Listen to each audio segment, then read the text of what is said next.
नमस्कार, मैं हूं विक्रांत यादव और आप देख रहे हैं आपका अपना चैनल द स्वतंत्र। रुपए की गिरती कीमत से इस समय सभी लोग परेशान हैं और सब ये सोच रहे हैं कि अगर गिरता हुआ रुपया नहीं रुका तो भारतीय अर्थव्यवस्था पर गंभीर संकट आ जाएगा। लेकिन इस बीच भी एक ऐसा वर्ग है जो गिरते रुपए की कीमत से उसको फायदा हो रहा है। जी हां, आप चौंकेंगे, फायदा। बिल्कुल, सोने और चांदी के निवेशकों को रुपए की गिरती कीमत से मोटा फायदा हो रहा है। अगर हम पिछले 5 सालों की बात करें तो अमेरिका और हिंदुस्तान में अगर हम सोने के निवेश की बात करें तो अमेरिका में निवेश करने वालों को 154% का फायदा हुआ। तो भारत में जिन्होंने निवेश किया सोने में उनको 232% का फायदा हुआ, यानी 80% ज्यादा। और ये इस कारण क्योंकि डॉलर के मुकाबले हमारा रुपया गिरा। तो इसी को थोड़ा विस्तार में समझने के लिए हमारे साथ वित्तीय विशेषज्ञ डॉक्टर शरद कोहली जी जुड़े हैं। शरद सर, नमस्कार। नमस्कार विक्रांत, आपको द स्वतंत्र के सभी फॉलोअर्स, व्यूअर्स, सब्सक्राइबर्स को मेरा अभिनंदन। सर, सब लोग परेशान हैं रुपए की गिरती कीमत से। लेकिन ये जो सोने और चांदी में रुपए के अवमूल्यन के कारण जो बढ़ोतरी हुई है पिछले 5 सालों में, तो सोने और चांदी के निवेशकों की तो इसने चांदी कर दी है सर, एक तरह से। हाँ, चांदी तो देखिए विक्रांत उसकी हुई है जिसको उस पे गेन हुआ है। ऐसे हाँ। भी बहुत लोग हैं जिन्होंने, अब ये है ना, आप भारत में किस लेवल पर एंटर कर रहे हैं और हाँ किस लेवल पर एग्जिट कर रहे हैं, आपका मुनाफा तो उसी के आधार पर होता है। पर हाँ, आप अगर इसको मैक्रो लेवल पे देखें तो इसको इसको ऐसे समझे जी। कि मान लीजिए सोने का रेट न्यूयॉर्क में कॉमेक्स में एक्स रेट पर है। हम्म। पहले तो मैं क्षमा चाहूंगा आपको अगर मेरी आंखों में दो सफेद मार्क दिख रहे हैं। वो इसलिए है क्योंकि मैं इस समय किसी ऐसी जगह बैठा हूं जहां मेरे सामने बहुत तेज धूप दिख रही है बाहर। और क्योंकि मैं जब अंदर बैठ रहा था इस स्थान पर तो वहां पर थोड़ा सा नेटवर्क प्रॉब्लम था।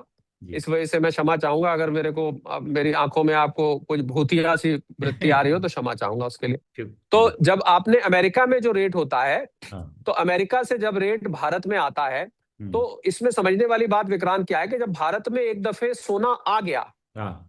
तो भारत में निवेशकों ने उस भाव पर खरीदा हम्म। और उनका मुनाफा भी उसी भाव से शुरू होता है। हम्म। और जिस भाव पे वो बेचते हैं उस भाव पे मुनाफा बुक हो जाता है। हम्म। तो ये एक आंकड़ों के लिहाज से तो आप जो कह रहे हैं वो बिल्कुल ठीक है। हम्म। पर ये फायदा तब पहुंचाता, आप जो बात कह रहे हैं, अगर ये जो डिफरेंस है, लोग ये सोच रहे होंगे भाई अमेरिका वालों को कम फायदा हुआ, भारत वालों को ज्यादा फायदा हुआ। हाँ, अगर आपने इसको उतने साल तक, जितने साल तक ये रुपया इस लेवल से इस लेवल पर आया डॉलर के मुकाबले रखे रहा होगा, तो आपको वैसे ही फायदा हुआ होगा। वैसे तो रेट भी बढ़ गए हैं, पर आपको, अगर मैं इसको आसान भाषा में कहूं, तो आपको एडिशनल फायदा हुआ है हम्म। रुपए के गिरने से। इसको ऐसे समझिए।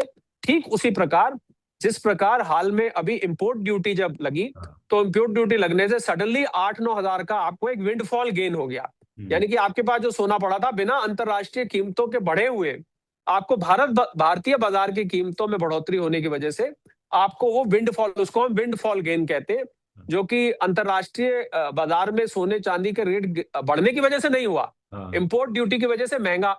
ठीक इसी तरह जब डॉलर मजबूत होता है, या यूं मैं कहूं रुपया कमजोर होता है, तो जो जब वहां से यहाँ इंपोर्ट होके आ जाता है, अब इसको ऐसे समझे, जब तक वहां है तब तक उसी रेट पे है।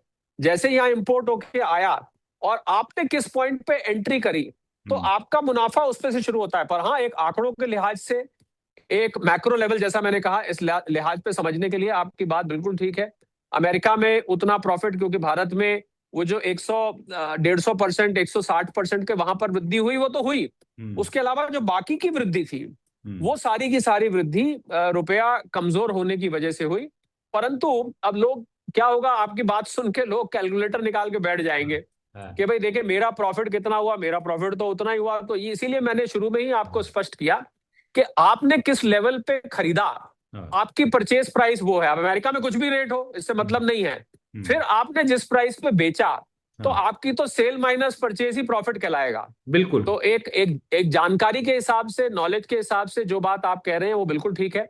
कि भारतीय रुपया गिरने का जहां सारे देश में हाहाकार मचा हुआ है, विपक्ष वाले तो, कल मैं कुछ टीवी चैनल्स की डिबेट्स पे था, ना जाने क्या क्या बोल रहे हैं, बड़े भयंकर शब्दों का इस्तेमाल कर रहे हैं, अपमानीय शब्दों का इस्तेमाल कर रहे हैं, जो मैं समझता हूं नहीं होना चाहिए। राजनीति का स्तर हम्म। किस तरीके से गिर चुका है, ये मुझे मुझे फर्स्ट हैंड इंफॉर्मेशन मिलती है, क्योंकि मैं इन लोगों के साथ बैठता हूं। डिबेट्स में, और क्योंकि पार्टी के प्रवक्ता होते हैं तो ये लोग अपनी पार्टी से पार्टी की लाइन को ही फॉलो करते हैं, और इनको जो इनके पार्टी ने नेता ने जो शब्द इस्तेमाल किए होते हैं, इनको उस शब्द को डिफेंड करना पड़ता है कि उन्होंने ठीक कहा बिल्कुल। तो मुझे कल बहुत अंदर से ग्लानि हुई कि हम, और मुझे ना पहले भी आपको मैंने ये बात कही थी, मुझे थोड़ा सा विषयांतर हो रहा हूँ। मुझे किसी ने कहा था विक्रांत के, आप पॉलिटिक्स क्यों नहीं ज्वाइन करते हैं, आपका आपका सब्जेक्ट पे पकड़ है, ये वो आपको लोग सुनते भी हैं वगैरह वगैरह। तो मैंने कहा मैं जिंदगी में कभी पॉलिटिक्स नहीं ज्वाइन करूंगा। क्यों? उन्होंने कहा क्यों, ऐसी क्या बात हो गई? मैंने कहा क्योंकि केवल दो काम होते हैं पॉलिटिशियंस के, अपनी तारीफ करना, दूसरे की बुराई करना, और मुझे दोनों ही पसंद नहीं है। ना अपनी तारीफ करना पसंद है, ना दूसरे की बुराई करना पसंद है। बहुत ही घटिया स्तर पर पॉलिटिक्स आपकी इसी बात को लेके। ये बात सही है, जहां गिरता हुआ रुपया भारत में इन्फ्लेशन लेकर आ रहा है, गिरता हुआ रुपया भारत में चीजों में महंगाई बढ़ा रहा है, हर चीज महंगी होती दिख रही है। जिन चीजों में विदेशी सामान इस्तेमाल नहीं भी होता है, वो सामान भी महंगा होता दिख रहा है। तो वहीं सोने चांदी के व्यापारियों के लिए ये, इसको आप अगर इस तरीके से भी समझ सकते हैं कि सोने चांदी में निवेशकों के लिए एक बोनस प्रॉफिट हुआ है। ये वैसा ही बोनस है जो अभी हाल में इंपोर्ट ड्यूटी जिस दिन 15% हुई 6% से, जैसे आपको एक बोनस प्रॉफिट हो गया। अंतरराष्ट्रीय बाजार में वही 4700 4600 उस टाइम थी, अब तो खैर 4500 4500 से नीचे कीमत चल रही है। तो इसको इस प्रकार से देखिए, एक मैक्रो नंबर है, but I think people are more concern कि उन्होंने किस प्राइस पे खरीदा, किस प्राइस पे बेचा। सर, आप पहले दिन से कह रहे हैं, जिस दिन प्रधानमंत्री नरेंद्र मोदी जी की अपील आई थी कि सोने में मत खरीदिए, उसी दिन से आप कह रहे हैं कि निवेश नहीं रुकेगा देश में सोने का। अब तो आंकड़े भी ये बता रहे हैं सर, क्योंकि चाहे हम पिछले 1 साल की बात करें या पिछले 5 सालों की बात करें, जितना मुनाफा सोने और चांदी ने दिया है, कोई और उतना मुनाफा दे नहीं सकता। चाहे आप शेयर मार्केट की बात करिए या किसी भी जगह की बात करिए, तो सोने और चांदी के प्रति केवल मोह नहीं, बल्कि जो निवेश का भी जो रिटर्न का फायदा लोगों को मिल रहा है, ये दोनों बड़े कारण है। एक तो सोने चांदी से प्रेम भी है हिंदुस्तान के लोगों को, और दूसरा निवेश में जो रिटर्न मिल रहा है, बाकी जगह तो उन्हें वो रिटर्न है नहीं। बिल्कुल, देखिए सोने चांदी में जो ये जो आप मुनाफे की बात कर रहे हैं, जो मुनाफा बाकी एसेट क्लासेस से ज्यादा हुआ है, इसका एक कारण और भी रहा। मैं पिछले 2 साल की बात कर रहा हूँ विक्रांत, क्योंकि इन 2 सालों में बहुत सारा पैसा, आपको हैरानी होगी, जो शेयर मार्केट में जाता था, वो पैसा हट के वो सोने चांदी में गया। हाँ। बहुत सारे ऐसे स्टॉक मार्केट के इन्वेस्टर्स थे जिन्होंने अपना पैसा सोने चांदी की तरफ डाइवर्ट किया। उनका मैं कहूँ तो शेयर मार्केट की तरफ से मोह भंग हुआ। उनको लगा, क्योंकि पिछले 1.5-2 साल से शेयर मार्केट, आप देखें, मैं निफ्टी की बात करूं तो 23,000 24,000 26 तक गई, फिर 25 आ गई, फिर 24 आई, फिर 24 से भी नीचे गई, अभी भी वो 24 से नीचे घूम रही है, 24 भी नहीं टच कर पा रही। तो मार्केट बहुत रेंज बाउंड चल रहा है। तो मार्केट जिस चीज के लिए जाना जाता है कि वो आपको बहुत अच्छे रिटर्न देता है, हालांकि ये मैं साथ में जोड़ना चाहूंगा कि लंबे वक्त के लिए रखें, आप कम से कम 10 साल के लिए बने रहे तो मार्केट आपको निराश नहीं करेगा। मैंने ये भी कहा था कि 10 साल में 2.5 ट्रम्प आ जाते हैं। ट्रम्प जैसे एक ट्रम्प, दूसरा ट्रम्प, आधा ट्रम्प, और क्योंकि 4 साल का एक ट्रम्प होता है वहां पर, राष्ट्रपति पद की बात कर रहा हूं, तो इसलिए लंबे वक्त में तो देती है, पर बीच में स्टॉक मार्केट्स में ऐसे फेसेस आते हैं। आप अगर हिस्ट्री उठा के देखेंगे पिछले 30-35 साल की, तो आपको ऐसे 2 साल कहीं मार्केट ने ज्यादा रिटर्न नहीं दिया, कहीं पर 1 साल नहीं दिया, कहीं पर 3 साल नहीं दिया, ऐसे फेसेस मार्केट में आए हैं। और मैं तो, प्रधानमंत्री जी ने एक बड़ी इंटरेस्टिंग ऑब्जर्वेशन करी, अभी मेरे ख्याल नॉर्वे में थे, कहाँ थे, उन्होंने कहा कि पिछले ये जो दशक रहा है, ये दशक कष्ट भरा रहा है। पहले शुरू हुआ दशक 2020 में, तो कोरोना आ गया, 20-21 पूरा कोरोना में चला गया, उसकी वजह से अर्थव्यवस्थाएं आहत हुई। उसके बाद 22 में रशिया यूक्रेन युद्ध शुरू हो गया। उसके बाद 25 शुरू ही हुआ था कि डोनाल्ड ट्रंप ने आके टैरिफ का गेम शुरू कर दिया, सारी दुनिया की व्यवस्था को ध्वस्त कर दिया, सप्लाई चेन ध्वस्त कर दी। अभी वो खत्म नहीं हुआ था, इनके टैरिफ को उन्होंने, सुप्रीम कोर्ट ने अवैध घोषित किया, उसके बाद जो है ये इन्होंने युद्ध छेड़ दिया। तो ये 6 साल अगर हम पलट के देखें, तो ये 6 साल मार्केट के लिए, निवेशकों के लिए बहुत चैलेंजिंग रहे हैं। और इसीलिए शायद सोने चांदी ने, क्योंकि ऐसे वक्त में सोना चांदी नॉर्मली हेज माना जाता है, ऐसे मुसीबत के समय सोने चांदी में जाता है, ये भी कारण रहा। प्लस शेयर मार्केट का स्लगिश होना भी, उसने भी सोने चांदी में कुछ रोल प्ले किया है, भारत में खासकर इसकी डिमांड बढ़ाने में। तो हालांकि मेरा मानना है विक्रांत के अंतरराष्ट्रीय बाजार सोने चांदी के कीमत में चलता है। और मैं तो ये भी देख रहा था कि जहां एक तरफ पीछे खबरें थी कि अमेरिका सोने की कीमतों को ऊपर नहीं जाने दे रहा है, क्योंकि उसके डॉलर को खतरा बन जाता है इससे। आपको याद होगा, हमने पहले जी। बहुत महीने पहले इस हाँ। वीडियो पर हमने जिक्र किया था कि अमेरिका नहीं चाहता कि सोना ऊपर जाए, क्योंकि उनका डॉलर कमजोर फिर पड़ने लगता है। हम्म। और ये भी सच है कि सबसे ज्यादा भंडार ऑफिशियल तौर पर अमेरिका के पास है। हम्म। 8,800 टन से भी ऊपर सोना इस समय अमेरिका के पास है। तो अगर जो ऑफिशियल रिकॉर्ड्स हैं उसके हिसाब से सब, हालांकि भारत सबसे बड़ा है, 30,000 टन, जैसे मैंने आपको कहा, अनऑफिशियल भारतीय घरों में सोना है, ऐसा माना जाता है। अंतर्राष्ट्रीय एजेंसियों ने भी कहा है, और भारत का भी, भारतीय एजेंसियों का भी कुछ का यही अनुमान है कि भारत में बेहिसाब सोना है।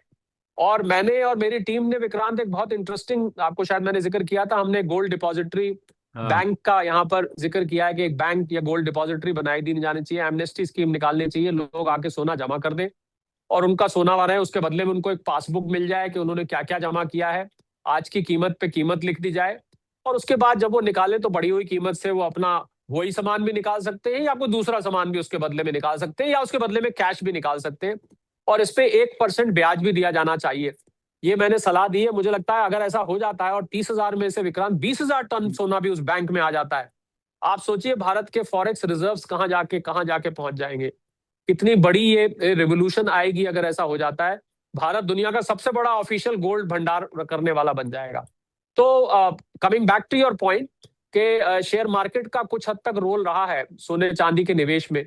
और जिस प्रकार से, और जो लोग सोने चांदी की कीमतों को लेके इस समय थोड़े से डिप्रेस्ड है कि कीमत कहीं जा तो रही नहीं, 4700 जाती है, फिर 4600 आती है, फिर 4500 आ जाती है, वो 1,60,000 तो खैर बड़ा इम्पोर्ट ड्यूटी की वजह से वही 1.5 लाख था, फिर 1,60, फिर 1,58, 59, 57, घूमे ही जा रहा है, घूमे ही जा रहा है, बहुत दिन से कहीं चाल नहीं आ रही। उनको मैं बताना चाहूंगा कि ये जो स्थिरता है, ये सोने के लिए अच्छी है।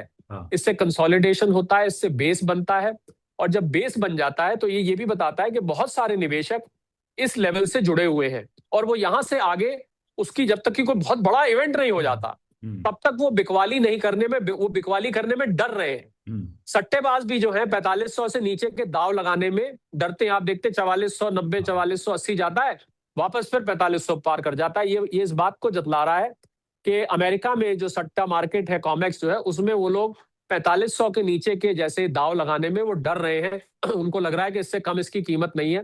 तो ये स्थिरता, हाँ, अगर क्रूड ऑयल के दाम यहाँ से, ये जैसे युद्ध फिर छिड़ने की बात चल रही है, टिपिकल डोनाल्ड ट्रम्प, ये धमकी वो धमकी, फिर अगले दिन टालो, फिर धमकी, फिर टाल दो, फिर धमकी, फिर टाल दो, कान पक गए लोगों के सुन सुन के, ये ड्रामा देख देख के कान पक गए हैं। तो अगर मान लीजिए ये सच हो जाता है और क्रूड ऑयल 120, 25, $30 पहुंच जाता है, तो फिर आपको सोने चांदी पर एक बार फिर से दबाव आता दिखाई देगा। और मैंने आपको बताया था डाउनसाइड रिस्क 10 से 15% का है, हाँ। परंतु अपसाइड संभावनाएं इसकी असीमित है।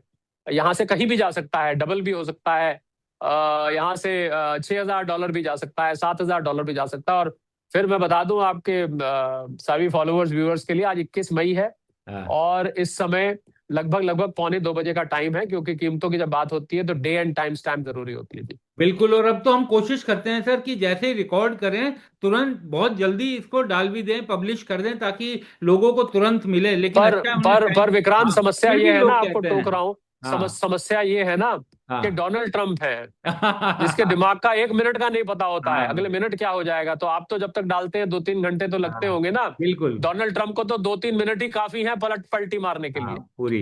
सर एक चीज और मैं आपसे पूछना चाहूंगा कि पिछले कुछ समय में ये देखने में आया है कि लोन अगेंस्ट गोल्ड खूब बढ़ा है सर लोगों ने। इसका मतलब वो अपने खर्चे पूरे नहीं कर पा रहे हैं और अपने सोने के बदले में गोल्ड ले रहे हैं, चाहे कारण उसका कुछ भी रहा हो। क्रेडिट कार्ड के बदले लोन लेने वालों की संख्या में कमी आई है, यानी बाकी सब चीजें भी कम हुई हैं। तो इसका मतलब लोग सोने पर अपना ज्यादा विश्वास आज भी रख रहे हैं कि अच्छे बुरे टाइम में वो काम आएगा। तो अभी भी लगता नहीं है कि गोल्ड को जो खरीदने वाले, जो निवेश करने वाले, अगर वो बुरे टाइम का भी सोचकर चलें तो भी वो गोल्ड को रखना प्रिफर कर रहे हैं। वो तो पारंपरिक तरीके से, विक्रांत, है ही है। हम्म। अब आपने गोल्ड लोन की बात करी, गोल्ड लोन इसलिए बढ़ा है क्योंकि सोने की कीमत बढ़ी है। तो हाँ। अगर आपको मान लीजिए आपके पास मान लीजिए 20 ग्राम गोल्ड था पहले, हाँ। तो 20 ग्राम गोल्ड आज से 2-3 साल पहले हाँ। शायद आपको 1,80,000 का लोन दिलवाता था। हाँ। आज वो 20 ग्राम गोल्ड आपको अगर मैं 1,60,000 या 1,55,000 भी लूं, 3 लाख, आज आपको 80% के आसपास मिल जाता है। आज आपको वो करीब करीब करीब 2.5 लाख रुपए का लोन दिलवा देता है। तो लोगों को लगा भाई सोना पड़ा है घर में। और गोल्ड लोन में अच्छी बात क्या है विक्रांत, कि जब आप गोल्ड रखते हैं किसी के पास, तो आप जिस फॉर्म में रखते हैं वो उसी फॉर्म में उसको संभाल के रखते हैं। मतलब आपने अगर अगर 4 कंगन 2 हार दिए हैं, तो आपको वही वापस मिलेंगे। तो गोल्ड लोन में ये भी फायदा है। हाँ, आप डिफॉल्ट करते हैं तो फिर वो उनको बेचने की नौबत आती है, पिघलाने की नौबत आती है। पर हाँ, सोने पर जो पारंपरिक विश्वास है वो आज भी बना हुआ है। प्रधानमंत्री जी ने जो नहीं खरीदने को कहा है, उसका कुछ ये भी इम्पैक्ट हुआ है कि लोगों को ये लगा कि भाई ये प्रधानमंत्री जी कह रहे हैं मत खरीदो, तो ये जरूर इसमें सोने में कोई खास बात है। तो वो कुछ उसका रिवर्स इफेक्ट भी हुआ है। रिवर्स इफेक्ट का मतलब लोगों को लगा यार ये कोई स्पेशल चीज है, अब तो मोदी जी के मुंह पे आ गया सोना, तो इसमें कुछ ना कुछ तो होगा। जो कल मेलोडी के साथ हुआ वही सोने के साथ भी हुआ है। जिस चीज का प्रधानमंत्री जी नाम ले लेंगे, उस चीज में कुछ ना कुछ तो होगा ही होगा। तो इसलिए इसलिए मुझे लग रहा है कि आज भी सोने के प्रति विश्वास, सोने के प्रति श्रद्धा, सोने के प्रति इंटरेस्ट, शौक, जो मर्जी आप कह लें, वो पॉजेसिवनेस वो आज भी बना हुआ है। और इसीलिए लोग लोन लेते हैं, क्योंकि उनका सोना कहीं जाता नहीं, वो वापस कर दिया जाता है। बड़ी बड़ी कंपनीज है, मुथूट है और है, ये आपका सोना वैसे का वैसे लॉकर में रखते हैं और फिर वापस कर देते हैं आपको। सर एक चीज और रुपए की ऊपर जो मैं जानना चाहूंगा कि रुपया क्योंकि चिंता तो कर ही रहा है, कल 97 के करीब पहुंच गया था, हालांकि आज थोड़ा सुधरा है, लेकिन ये कहा जा रहा है कि अब आरबीआई जो है वो तमाम तरह के यानी क्या जो भी इसमें कदम उठा सकती है वो सब कदम उठाने पर विचार कर रहे हैं, क्योंकि ये कहा जा रहा था कि शायद आरबीआई ने भी छोड़ दिया है कि रुपया अपने आप जो जिस तरीके से मजबूत हो, जिस तरीके से हो, लेकिन अब लग रहा है कि आरबीआई तमाम कदम, चाहे वो इंटरेस्ट रेट हाइक हो या फिर मोर करेंसी स्वैप, तमाम चीजें वो सब करने पर विचार कर रहा है। तो क्या इस तरीके की खबरें भी हैं क्या? मुझे लगता है कि आरबीआई ने पीछे कुछ दिनों में, क्योंकि फॉरेक्स रिजर्व्स आपको मैंने ही बताया था कि खर्च ना हो, पर अब रुपी डॉलर स्वैप के लिए आरबीआई को मुझे लग रहा है 5-10 बिलियन डॉलर अगर खर्च करने भी पड़े रुपए को स्टेबलाइज करने के लिए, परंतु वो भी एक टेम्परेरी मेजर होगा। क्योंकि देखिए ये ऐसा है विक्रांत कि तवा आपने आग पे चढ़ाया हुआ है। अब किसी ने कहा कि भाई तवा बहुत गर्म हो गया, इसको ठंडा करिए। तो आप क्या करते हैं, तवे पे पानी डाल देते हैं, तो कुछ देर के लिए ठंडा हो जाता है, उसके बाद फिर गर्म हो जाता है। तवे को अगर ठंडा करना है तो आपको नीचे से आग बुझानी पड़ेगी। तो नीचे की जो आग है वो जब तक जलती रहेगी, तो आरबीआई इसको टेम्परेरी करेगा, वापस आएगा, अगले दिन फिर वापस पहुंच जाएगा। क्योंकि जो मूल कारण है इसके बढ़ने के, जब तक वो बने रहेंगे, एफआईआई इसका बेचना, क्रूड ऑयल कीमत का ऊपर रहना, फॉरेन से रेमिटेंसेस ना आना, एफडीआई ना आना, ठीक है, इंपोर्ट का हमारा लगातार ऊपर रहना, जब तक ये कारण बने रहेंगे तब तक के लिए आपको अगर टेम्परेरली आरबीआई, तो मैं तो इसको ऐसे समझता हूँ विक्रांत के, मुझे लगता है वो पैसे बर्बाद ही हो जाएंगे रुपी डॉलर स्वैप के, क्योंकि फिर वापस वहीं आ गया तो वो डॉलर भी चले गए हाथ से। इससे बेहतर तो ये है कि सरकार के मैंने आज मेरे ख्याल आज या कल मेरी टीम शरद कोहली ऑफिशियल पे एक वीडियो डालेगी जी। मैंने सरकार के लिए कुछ सुझाव निकाले हैं विक्रांत कि ऐसे में सरकार को क्या करना चाहिए। और उसमें से एक सुझाव ये है विक्रांत के सरकार को इस समय एनआरआई बॉन्ड्स निकालने चाहिए बहुत हाई इंटरेस्ट रेट पे। मतलब बैंक इंटरेस्ट से फालतू समझिए 9-10%, अगर बैंक रेट आज 6% या 6.5% है, तो आप 8-10% पे निकाल दीजिए। आप वो बॉन्ड निकाल दीजिए और एनआरआईज को आप इनवाइट करिए कि आप भारत में इन बॉन्ड्स को सब्सक्राइब करिए। इन बॉन्ड्स का इशू आप देखिएगा कैसे धड़ाधड़ पैसा भारत में आना शुरू हो जाएगा इनकी एनआरआईज का। एक ये उस कारगर तरीके में से बहुत बढ़िया तरीका है जिसको भारत सरकार, मैंने अनुमान लगाया था कि अगर 9% पे भी निकाल दिए जाते हैं तो करीब करीब $100 बिलियन इसमें आप एनआरआई, बहुत पैसा है हमारे एनआरआई जो बाहर बैठे हैं ना विक्रांत, उन्होंने बड़ा अच्छा पैसा कमाया हुआ है वहां पर। और वहां पर उनका निवेश जो खासकर बैंकों में डेट फंड्स में लगा रखा है, उसमें कोई ज्यादा 3-4%, 5% निवेश आता है। हर व्यक्ति स्टॉक मार्केट में नहीं लगाता, वो खतरनाक होता है। तो अगर 9% के आसपास या 9-10% ब्याज मिलता है तो आपको ये पैसा यहाँ आने लग जाएगा। और इसको जब वो एक दफे वो लगा दें, उसके बाद 1-2 साल आप दीजिए, आप शॉर्ट पीरियड बॉन्ड निकाल दीजिए, 2 साल के निकाल दीजिए, जिससे कि ये ब्याज का, क्योंकि इस समय देखना ये है कि क्या ये जो ब्याज जाएगा इन बॉन्ड्स पे वो हमें ज्यादा चुभेगा या फॉरेन एक्सचेंज रिजर्व्स का कम होना ज्यादा चुभेगा। तो आर्थिक रूप से फॉरेन एक्सचेंज का कम होना ज्यादा चुभेगा। और ये प्रधानमंत्री जी की अपील से ये बात साफ नजर आ रही है। तो मुझे लग रहा है वो फिस्कल हिट जो इंटरेस्ट जाएगा इसका, वो हम ले लेंगे। अगर मान लीजिए 9% में निकालते हैं तो हमें $9 बिलियन एक साल का $100 बिलियन पे ब्याज देना पड़ता है। तो $9 बिलियन अगर हम ब्याज देते हैं, वो हमें उतना नहीं चुभेगा। हमें फॉरेक्स रिजर्व्स अगर खत्म हो गए तो वो हमारे लिए बहुत खतरे की घंटी होगी। तो मेरे जो सुझाव निकालने हैं उसमें से एक सुझाव भारत सरकार के लिए ये भी है, अगर आपका, आई एम श्योर आपका चैनल का, हाँ, आपका परिवार तो बहुत तेजी से बढ़ रहा है चैनल का, और बड़ी खुशी होती है देख के कि आपके आपके वीडियो लोगों को साथ है सर। पसंद आते हैं, लोग जुड़ते हैं, लोग उसको सुनते हैं। तो आई एम श्योर उसमें कुछ सरकारी नुमाइंदे भी होंगे, या हाँ, अप्रत्यक्ष या अप्रत्यक्ष रूप से बात, कहते हैं ना, बात निकलती है हाँ, यूट्यूब पे तो दूर तक दूर जाती है। तक जाती है। तो बात जाएगी। तो मैं उम्मीद करता हूं कि ये सुझाव, भारत सरकार इस सुझाव को लेगी और तुरंत इसके लिए, तो उससे आपका फॉरेन एक्सचेंज रिजर्व एकदम बढ़ना शुरू हो जाएगा, क्योंकि रेमिटेंसेज यहाँ आ नहीं रही हैं। So that step can be taken.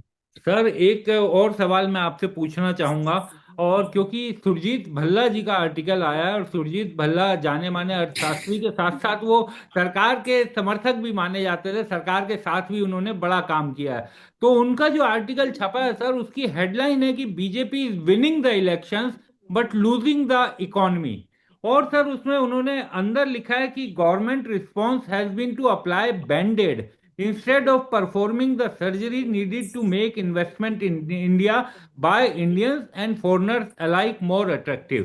यानी कि अब साफ कह रहे हैं सर कि सर्जरी की जरूरत है और बैंडेड कर रहे हैं, क्योंकि जो इन्वेस्टमेंट आना चाहिए हिंदुस्तान में, चाहे एनआरआईज के जरिए या फिर विदेशी निवेशकों के जरिए, उसको लाने के लिए बड़ी सर्जरीज की जरूरत है। देखिए, ऐसा कहा जाता है, मैं सुरजीत जी को पर्सनली जानता हूं, जी ऐसा जी। कहा जाता है हम्म। कि जहां पर 6 इकोनॉमिस्ट बैठते हैं एक साथ, वहां पर 7 सलाह आ जाती हैं। हाँ, एक कहावत है, हाँ, sit together there are 7 opinions. तो ये हाँ। इकोनॉमिस्ट टू इकोनॉमिस्ट अपनी अपनी राय अलग हो सकती है। हम्म। अब अगर मैं ये कहूं कि सुरजीत भल्ला जी की इस आर्टिकल में विपक्ष की आवाजों की बू आ रही है तो पॉलिटिकल साउंड करेगा। अगर मैं ये कहूं कि मैं उनसे सहमत नहीं हूं कि भारत हाँ, के India this government is losing the economy, तो हम्म। ये भी इसमें हर किसी का अपना अपना नजरिया है देखने का। बैंडेड है या सर्जरी है, उसी को सरकार बोलेगी सर्जरी है, ये कहेंगे कि बैंडेड है। और आपको तो मैंने अभी खुद ही कहा बिल्कुल। कि भाई सरकार को इन्वेस्टमेंट, मैंने तो अभी सुरजीत भल्ला जी का तो आपने मुझे बाद में बताया, हाँ, मैंने तो अपनी तरफ से कहा कि गवर्नमेंट को एनआरआईज के लिए खासकर यहाँ हाँ, पर एक स्कीम निकालनी चाहिए, जिससे वो भारत में बॉन्ड्स लेके 2 साल 3 साल उनकी मैच्योरिटी रखिए और आप ब्याज पे करिए। थोड़ा सा महंगे होगा पैसा ये, पर हाँ, अभी फिलहाल जो आपकी प्रॉब्लम है, अब ये भी बैंडेड है एक तरह से। तो हम्म। जब कम चोट लगती है तो बैंडेड लगानी पड़ती है, जब गहरी चोट लगती है तो सर्जरी करनी पड़ती है। भल्ला साहब बहुत बुजुर्ग हैं, वरिष्ठ हैं, काफी काफी एजेड हैं, मैं हाँ, उनसे मिला हुआ हूं, उनके साथ मैं हाँ, 1-2 सेमिनार्स में पैनल पे भी बैठा हूं, वो भी स्पीकर थे, मैं भी स्पीकर था, उनसे मुझे मिल, उनकी अपनी राय है, उनकी राय सिर आंखों पर, हम उनकी इज्जत करते हैं, बुजुर्ग हैं। तो सर्जरी होगी, जब चोट गहरी लगेगी तो सर्जरी करी जाएगी, और जब चोट कम गहरी लगेगी तो बैंडेड लगाया जाएगा। ये तो कौन सी वो बात को कह रहे हैं सर्जरी, या देखिए, जब ऐसा आर्टिकल आता है ना हाँ, विक्रांत, तो इसमें क्या करना चाहिए, भल्ला साहब या कोई भी हो, जी। उसमें आपको स्पेसिफिकली उन सर्जरीज का नाम लिखना चाहिए। अब जैसे हाँ, इन्होंने लिखा कि आप एनआरआई इन्वेस्टमेंट के लिए, तो हम्म। भारत सरकार ने जितना, देखिए भारत सरकार जब इन्वेस्टमेंट के लिए देश को खोलती है, कोई भी सरकार, हाँ, तो उसमें आपको देश हित भी दिमाग में रखने पड़ते हैं। हम्म। आज मैं इन्वेस्टमेंट के लिए मान लीजिए खोल दूं एग्रीकल्चर सेक्टर को, आज मैं हाँ, खोल दूं डेयरी सेक्टर को, आज मैं खोल दूं भारत में पनपते हुए किसी सेक्टर को विदेश से, तो यहाँ पर तो सारी विदेशी वो आ जाएंगी, और यहाँ पर जो बेचारे भारत में बिल्कुल। एंटरप्रेन्योर्स हैं वो मारे जाएंगे। तो हम्म। We can not do surgery straight away. Surgery जब तक नहीं करी जाएगी, जब तक मुझे ये नहीं पता लगेगा कि ये पेशेंट सर्जरी को बर्दाश्त कर सकता है। ऐसा नहीं सर्जरी करने में पेशेंट मर जाएगा। तो बाकी जो लिक्विड इन्वेस्टमेंट्स हैं उसके लिए मैंने आपको सुझाव दिया है। हो हम्म। सकता है भल्ला साहब का भी हाँ, यही तात्पर्य हो कि आप कुछ इस प्रकार के बॉन्ड्स, कुछ इस प्रकार के डिपॉजिट्स, एनआरआई डिपॉजिट्स पे रेट बढ़ा दीजिए, जो बैंकों में करते हैं, ऐसे कर सकते हैं कि एनआरआई जो डिपॉजिट्स ले उनको टैक्स एग्जेम्पशन दे दीजिए। ये भी एक सोल्यूशन हाँ, है कि एनआरआई यहाँ पर मान लीजिए आप 7% रखना चाहते हैं, तो आप 7% उनके लिए टैक्स फ्री कर दीजिए। अब हम्म। आप टैक्स फ्री करेंगे तो उसको ग्रॉस अप करेंगे तो वो 9% हो गया। हम्म। इससे क्या होगा कि आपके ऊपर भार कम पड़ेगा और सिर्फ उतने पे टैक्स नहीं आएगा। हम्म। तो बहुत सारे तरीके हैं। तो I think Bhalla sahab may be correct in his own part, but as I said, when 6 economist there are 7 opinions. हाँ, तो सर हर एक हर इकोनॉमिस्ट जो है ना वो अपनी अपनी देता है। सर एक छोटा सा सवाल और, क्योंकि आप मिनिस्ट्री, फाइनेंस मिनिस्ट्री वगैरह में भी मिलते रहे हैं और तमाम संपर्क भी हैं, क्या आपको लगता है कि स्थिति, क्योंकि अर्थव्यवस्था की ऐसी बन गई है, आपको लगता है कि सरकार की तरफ से कुछ बड़े मेजर्स आते हुए दिखाई दे रहे हैं, कुछ ऐसी आहट लग रही है कि कुछ बड़े कदम उठाए जा सकते हैं? जहां तक मुझे मेरी जानकारी है विक्रांत, हम्म। कि सरकार ने, मिनिस्ट्री ऑफ फाइनेंस ने, मिनिस्ट्री ऑफ कॉमर्स में, प्रधानमंत्री कार्यालय ने सेवा तीर्थ में हम्म। बहुत बारीकी से, आज भी एक मीटिंग होने जा रही है, बहुत बारीकी से महंगाई पर आज एक कमेटी बैठी है, उसकी मीटिंग होने जा रही है, बहुत बारीकी से पल पल पर खबर रखी हुई है। हम्म। और सिचुएशनल वहां पर जो मुझे जहां तक हम्म। मेरी जानकारी, आई में बी रॉन्ग, कि इसको सिचुएशनल डिसीजन मेकिंग किया हुआ है, कि जैसे जैसे परिस्थिति उभर के सामने आ रही है हाँ। उस हिसाब से निर्णय लिए जा रहे हैं। हम्म। कोई ऐसा रैश डिसीजन नहीं लिया जा रहा है, कोई ऐसा क्लैंडस्टाइन डिसीजन नहीं लिया जा रहा है जिसको लेने के बाद में पछताना पड़े। हम्म। अब मैंने तो आपको बताया था, किसी ने कहा पेट्रोल डीजल आप 15 रुपए बढ़ा देते, जितना लॉस था हाँ। 10 रुपए बढ़ा देते। अब 10 रुपए आप बढ़ा देंगे तो देखिए रैश डिसीजन हो गया है। तो इससे तो महंगाई, ठीक है, उनकी अंडर रिकवरी तो कवर हो जाएगी। 3 रुपए पे हाहाकार मच रहा है, ठीक है, तो 15 रुपए पे तो पता नहीं लोगों ने आत्मदाह कर लेना था और हम्म। इकोनॉमी में हाहाकार मच जाना था। हाँ, तो बिल्कुल ठीक। इसलिए मुझे लगता है कोई भी जिम्मेवार सरकार हो, ये सरकार हो या कोई भी सरकार हो, उसको बहुत सोच समझ के, भावनाओं के आधार पर डिसीजन नहीं लिया जाता। और सिचुएशन ऐसी है, एक तरफ डोनाल्ड ट्रंप का दिमाग है, दूसरी तरफ स्ट्रेट ऑफ हॉर्मूज है, ये यस एंड नो का जो वॉर का गेम चल रहा है, यस नो यस नो, फिर उन्होंने कहा 48 घंटे हैं। हाँ। पता नहीं कितनी बार ये 48 घंटे हो चुके, कितनी बार कल परसों हो चुका, कितनी बार 1 वीक हो चुका, कितनी बार 2 वीक्स हो चुका है, इन पीछे 81-82 दिन आज लड़ाई को हो चुके हैं। पता नहीं इसमें कितनी बार, तो डोनाल्ड ट्रंप की वजह से, मैं अगर कहूं इसको सीधी तरीके से, तो डोनाल्ड ट्रंप की वजह से सिचुएशन बहुत अनप्रिडिक्टेबल है। मैंने कल राहुल गांधी जी ने कल बयान दिया कि आर्थिक तूफान आने हम्म। वाला है, तो मेरे से किसी चैनल ने सवाल पूछा, आज भी सुबह अभी पूछा, जी। कि क्या ये आर्थिक तूफान आने वाला है। तो मैंने कहा देखिए, तूफान आने वाला है ये तो पता लगेगा कि परिस्थिति किस प्रकार। आज अगर स्ट्रेट ऑफ हॉर्मूज खुल जाता है और कच्चे तेल के दाम $80 पे आ जाते हैं, गिर के 90 से पहले नीचे आएंगे, फिर 80 पे आ जाते हैं, तो आपको ये जो महंगाई की सारी समस्या है अपने आप धीरे धीरे धीरे धीरे करके सबसाइड हो जाएगी। हम्म। ये तो परिस्थिति के ऊपर है। तो मुझे लगता है सर्जरी की जरूरत है कि नहीं पेशेंट पे, अगर आप ही की भाषा में मैं कहूं, हम्म। तो पेशेंट के ऊपर सारे के सारे पैरामीटर्स लगाए हुए हैं। वो आईसीयू में होता है ना, उसके हाँ। यहाँ भी पाइप लगे होते हैं, यहाँ भी लगे होते हैं, मुंह में नलकी लगी होती है, यहाँ लगी होती है, हार्ट पे 2 ऐसे चिपक के लगे होते हैं। उसके सारे पैरामीटर से स्क्रीन पे नजर रखी जाती है। ठीक इसी तरह आई थिंक इकोनॉमिक पैरामीटर्स पे नजर रखी जा रही है। और जैसे जैसे परिस्थिति यहाँ से बदलेगी, वैसे वैसे डिसीजन लिए जाएंगे। ये मेरी संज्ञान में आया है कि सिचुएशनल डिसीजन लिए जाएंगे, क्योंकि परिस्थिति बहुत तेजी से हर रात हर सुबह बदल रही है। बहुत बहुत शुक्रिया शरद सर, आप हमारे साथ जुड़े, चर्चा थैंक में यू, शामिल हुए, थैंक यू बहुत सो मच, बहुत शुक्रिया। Thank you.